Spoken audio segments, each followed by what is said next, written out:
Hello guys, આ જો હું આવી ગયો છું આજે પ્રકાશભાઈના ખેતરે. આ પ્રકાશભાઈનો બોર છે, આ પ્રકાશભાઈની ડીપી છે, આ પ્રકાશભાઈનું ખેતર છે. આ ઝાટકા મશીન મેલે છે એ રાતે સાંજ પડે બહુ ભૂંડરા આવે છે, બહુ વખો પાડે તેમને.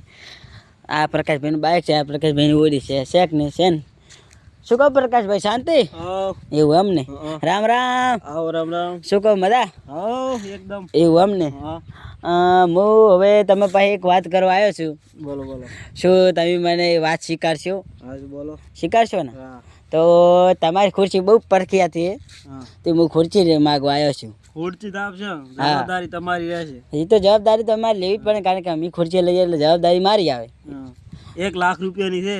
ઓહો, એટલી મોંઘી? તો હશે ભાઈ. અમદાવાદ થી મગાઈ. ઓહો, તે અમદાવાદ થી હાઈ ક્વોલિટી. તો હા ભાઈ, 5 દિના બેન તો ભાગે તો આપણી 5 દિના બે પણ ભાગે નહીં એવું પ્રકાશભાઈ કહે રહેશે. ખુરશી બહુ મસ્ત છે, મને પણ ગમી. હું પ્રકાશભાઈ પાસે લેવા આવ્યો છું. જો અત્યારે હું હેસુકા ખવરો માત ખુરશી. હા, હેસુકા ખાય મારી બેટી. હા, હેસુકા ખાય એટલે જોરદાર. ખુરશી બહુ મસ્ત છે, મને ગમી. લાવો તાર ખુરશી મારે લઈ જશે. ચલો હેલો ગાઈસ, આપણે આગલા બ્લોગમાં તમારું હાર્દિક સ્વાગત છે.